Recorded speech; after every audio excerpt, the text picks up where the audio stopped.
శ్రీరంగపురం నుండి పద్మావతి అనుమతి తీసుకుని బయలుదేరిన బుద్ధిసాగరుడు కామపాలుడు కొన్ని రోజుల తరువాత చంద్రగుప్త నగరానికి చేరుకుంటారు.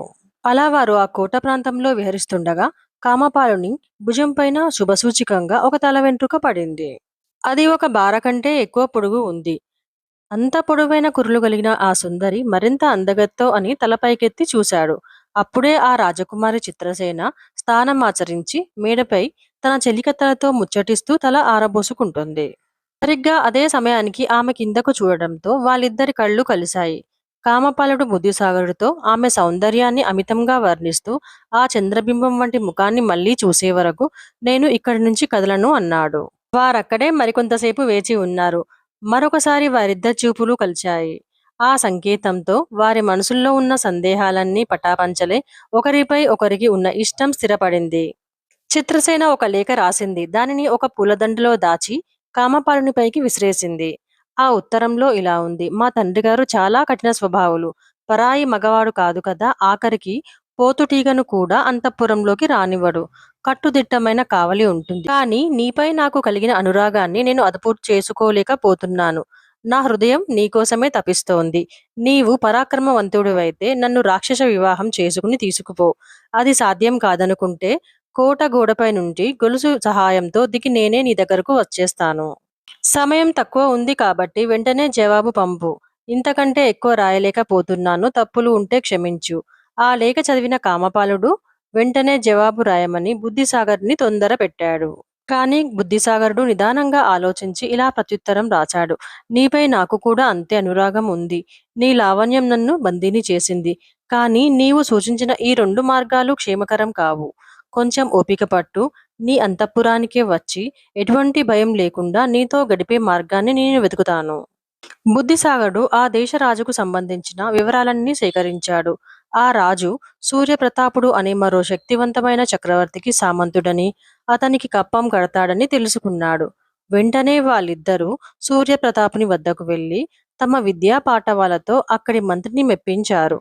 మంత్రి సంతోషించి మీకేం కావాలో కోరుకోండి అనగా వారు వినయంగా సూర్యప్రతాపుడి సైన్యబలం రాజబిరుదులు కొన్ని రోజుల పాటు మా ఆధీనంలో ఉంచండి అని వేడుకున్నాడు. మంత్రి దానికి అంగీకరించి సైనాధిపతులను వారితో వెళ్లాల్సిందిగా ఆదేశించాడు. అప్పుడు బుద్ధిసాగరుడు సూర్యప్రతాపుడి వేషం ధరించగా కామపాడు అతని భార్య వేషం వేశాడు. వారు చంద్రగుప్త నగరానికి బయలుదేరారు. అంతకు ముందే సూర్యప్రతాపుడు తన సామంత రాజ్యాల యోగక్షేమాలను విచారించడానికి వస్తున్నాడు అనే వార్తతో రాజులందరూ సిద్ధంగా ఉండాలని ఆజ్ఞాపత్రికలు పంపించారు. దీంతో చంద్రగుప్తుడు వారి రాక కోసం ఎంతో ఆతృతగా ఎదురుచూడసాగాడు. వారు నగరం చేరుకోగానే చంద్రగుప్తుడు వారికి అపూర్వమైన మర్యాదలు చేసి ఘనస్వాగతం పలికాడు. 2 రోజుల విందు వినోదాల తరువాత సూర్యప్రతాపుడు వేషంలో ఉన్న బుద్ధిసాగరుడు చంద్రగుప్తుని పిలిచి మాకు ఏమైనా కప్పం బాకీ ఉన్నావా అని అడగగా తాను ఎటువంటి కప్పం బాకీ లేనని, కావాలంటే లెక్కలు చూపిస్తానని వినయంగా చెప్పాడు. అప్పుడు బుద్ధిసాగరుడు లెక్కలు అవసరం లేదంటూ వారించి ఏదో తీవ్రమైన ఆలోచనలో ఉన్నట్టు, ఏదో అడగడానికి సందేహిస్తున్నట్టు నటించాడు. అది గమనించిన చంద్రగుప్తుడు, ప్రభు, నేను మీ సేవకుణ్ణి. నాకేమైనా చెప్పదలుచుకుంటే ఎటువంటి సందేహం అక్కర్లేదు, సెలవియ్యండి అన్నాడు. అప్పుడు కపట సూర్యప్రతాపుడు ఇలా అన్నాడు: మరేమీ లేదు. ఈ యాత్రకు నేను మా రాణితో కలిసి వచ్చాను. కానీ ఇక్కడ నుంచి ముందుకు ఆమెను తీసుకెళ్లడం నాకు ఇష్టం లేదు. మేము తిరిగి వచ్చే వరకు ఆమెను మీ అంతఃపురంలో భద్రంగా ఉంచాలి. నా దేవి నవయవనంలో ఉంది. ఆమెకు ఈడు జోడైన వారు తోడుగా ఉండడానికి మీ ఇంట్లో ఎవరైనా ఉన్నారా అని ప్రశ్నించాడు. ఎంతో వినయంతో, ప్రభు, నా కుమార్తె చిత్రసేన 16 ఏళ్ల ప్రాయంలో ఉంది. ఆమె ఉండే అంతఃపురం అత్యంత సురక్షితమైనది. మీ దేవిని నిశ్చింతగా ఆమె వద్ద ఉంచవచ్చు. వారికి ఎటువంటి లోటు రాకుండా నేను చూసుకుంటాను. మీరు మీ యాత్ర ముగించుకుని తిరిగి వచ్చేటప్పుడు ఆమెను తీసుకుని వెళ్ళొచ్చు అని విన్నవించాడు. అదే మంచి ముహూర్తమని భావించి శ్రీవేషంలో ఉన్న కామపాలుడిని పల్లకిలో కూర్చోబెట్టి రాజు వెంట అంతఃపురానికి పంపాడు బుద్ధిసాగరుడు. తన ప్రియుడు ఈ విధంగా వస్తాడని ముందే తెలిసిన చిత్రసేన ఎంతో ఉత్సాహంతో అతన్ని పల్లకీ నుండి దించి అంతఃపురంలోని ఉన్నత ఆసనంపై కూర్చోబెట్టింది. తన అనుమతి లేకుండా అంతఃపురంలోకి ఎవరూ రాకూడదని పరిచారికలను కఠినంగా ఆజ్ఞాపించింది. దానితో వారిద్దరికీ ఏకాంతం దొరికి అలా 3 నెలల పాటు వారు సకల సుఖాలను అనుభవించారు. మరోవైపు బుద్ధిసాగరుడు తనతో వచ్చిన సైన్యాన్ని వెనక్కి పంపుతూ నేను పిలిచినప్పుడు మాత్రమే మీరు రావాలి అని ఆదేశించాడు. తాను కూడా కొంత దూరం వెళ్ళి తిరిగి చంద్రగుప్త నగరానికి పరుపులు కుట్టేవాడి వేషంలో వచ్చి దూది ఇస్తే తక్కువ ధరకే చక్కని పరుపులు కుడతాను అని కోట గోడ పక్కనే తిష్ట వేశాడు. ఆ మాట నమ్మి ఊరి జనం పాత పరుపుల్లోని దూది పీకి మరీ తెచ్చి ఇచ్చారు. అలా కోటగూడ పక్కనే పెద్ద దూది రాసి తయారైంది. మంచి ముహూర్తం చూసి కుట్టడం ప్రారంభిస్తాను అంటూ బుద్ధిసాగరుడు కాలయాపన చేయసాగాడు. ఒకనాడు చంద్రగుప్తుని కుమారుడు సత్యవంతుడు తన చెల్లెల అంతఃపురంలో స్త్రీవేషంలో ఉన్న ఒక పరపురుషితో విహరిస్తోంది అని దాసి ద్వారా తెలుసుకున్నాడు. ఆగ్రహంతో ఊగిపోతూ అర్ధరాత్రి అంతఃపురానికి వెళ్లి గది తలుపులు మూసి ఉండటంతో వాటిని బద్దలు కొట్టాడు. కామపాలుడు అతడిని ఎదిరించే శక్తి ఉన్నప్పటికీ సమయస్ఫూర్తితో గదిలోని అద్దాలు తలుపును పగలగొట్టి కోట గోడ మీద ఉన్న దూది మీద దూకాడు. సత్యవంతుడు కూడా అతని వెంబడిస్తూ కిందకు దూకాడు. అప్పుడు కామపాలుడు అతని కత్తితో అతన్ని సంహరించాడు. వెంటనే బుద్ధిసాగర్ను నిద్రలేపి జరిగిందంతా వివరించాడు. బుద్ధిసాగరుడు వెనువెంటనే ఆ దూదిరాశికి నిప్పంటించి కామపాలుని వెంటబెట్టుకుని సూర్యప్రతాపుడి నగరానికి పారిపోయాడు. మరుసటి రోజు అక్కడ పరుపులు కుట్టేవాడు కనిపించకపోవడంతో దూది అంతా తగులపడిపోవడం చూసి పౌరులు ఎంతో విచారించారు. మర్నాడు చిత్రసేన తండ్రికి ఇలా లేఖ రాసింది. తండ్రి, నిన్న రాత్రి అన్నయ్య నా అంతఃపురానికి వచ్చి ఇక్కడ ఉన్న సూర్యప్రతాప మహారాజు గారి భార్యను చూసి మోహించాడు. నేను ఎంత వారించినా వినకుండానే ఆమెపై బలాత్కారానికి ఒడిగట్టాడు. దాంతో ఆమె ప్రాణభయంతో కోటగూడ దూకి పారిపోయింది. ఇప్పటి వరకు ఆమె జాడ తెలియలేదు. ఆ లేఖ చదివిన చంద్రగుప్తుడికి నోట మాట రాలేదు. సూర్యప్రతాపుడు తిరిగి వచ్చినప్పుడు అతనికి ఏమి సమాధానం చెప్పాలి? తన కుమారుడు చేసిన పని తెలిస్తే ఆయనను బతకనిస్తాడా అని భయంతో వణికిపోయాడు. అంతలో ఉదయం కోట వెలుపల బేరీ ధ్వనులు వినిపించాయి. ఆ శబ్దం వినగానే రాజు గుండెలు పగిలినంత పని అయింది. సూర్యప్రతాప మహారాజు తోటలో విడిది చేశారని, తనను రమ్మని పిలుస్తున్నారని వార్త అందగానే చంద్రగుప్తుడు ముఖం చిన్నబోయి భయంతో వణుకుతూ ఆయన వద్దకు వెళ్ళాడు.